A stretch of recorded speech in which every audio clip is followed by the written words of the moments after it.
If you don't teach history, you're doomed to repeat it, right? Yeah. And this is a classic example of that. I mean, I honestly believe the people who say to me that they had no idea that this was a derogatory word.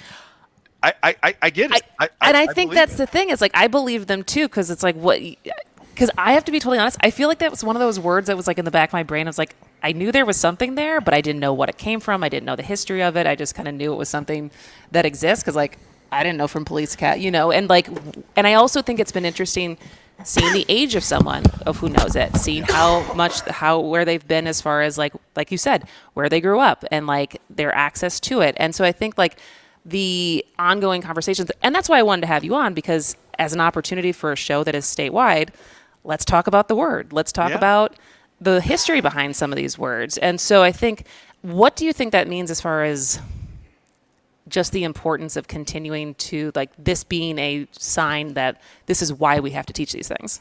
Oh, I think I told you when we first talked about this when I was on the show about Black history.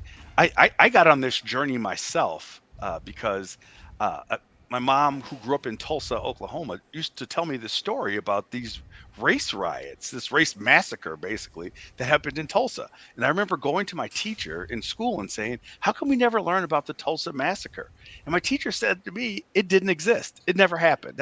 Yeah. They had never learned it." And that's how I got on this journey because my mom was like, "Oh yeah, it happened." And so I started doing my own research to find things. But that's the importance of teaching this type of history.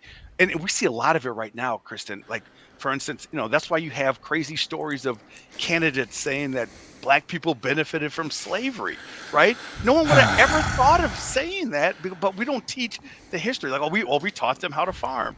No, actually, you picked Western Africa because that's where the farmers were, right? They were farmers already. And so it's just this craziness. What's the one just recently, a couple weeks ago?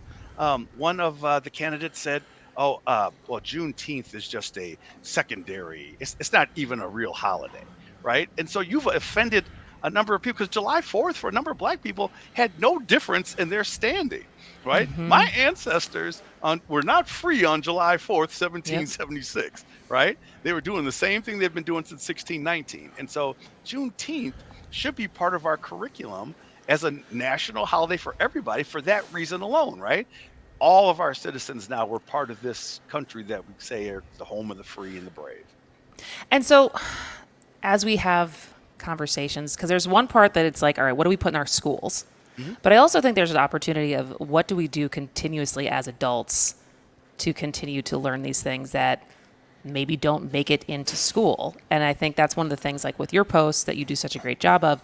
But I guess what other I don't know if it's resources, but as far as like the burden on the individual versus the responsibility Yeah. of schools versus the responsibility of us as a society in general of like teaching these things because I think a big thing we often come back to is it's and that's why I asked you if you wanted to come on the show because it is like it's not your responsibility to teach me, it's my responsibility to Right.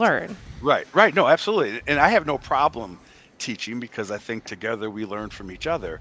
But we could do a number of steps to stop.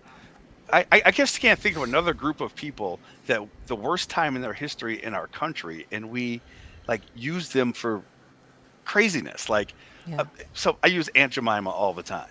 Like, Aunt Jemima literally is dressed like a house slave. I mean, they on the box she used to have the rag on her head, the whole works, right? And when you see the first ads about her, she's speaking in broken English. I mean, it's just so over the top, right? And then we talk about, like, for instance, like if you got a letter in the mail from your friend that says, "Hey, guess what?